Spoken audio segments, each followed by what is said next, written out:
Hey everyone, welcome back to Top AI Tech. Today we will solve the problem of not being able to continue to use your ChatGPT mobile application in the background even when you switch apps or turn off the screen.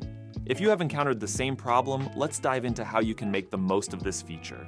First, make sure your ChatGPT app is updated to the latest version. You can do this by heading over to the Google Play Store and checking for updates. So if you find any updates, make sure you update it.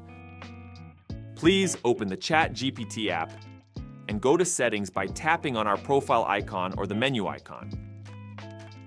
Scroll down to select the three dots. Please navigate to the voice section to select our voice after going back and enabling background conversation. I would like to do a demonstration for you, but I am recording my screen, so the sound didn't come when I tried. And that is it. If you have this problem, I hope it is solved. Let me know in the comment section down below if your problem is solved. If you find this video helpful, don't forget to give it a thumbs up and subscribe to Top AI Tech for more updates. But do you know that we have Sora Killer just released? Yes, China has made a Sora alternative that has high quality videos. And you can't tell the difference. Click the video here to watch the new Sora Killer now. See you in the next video.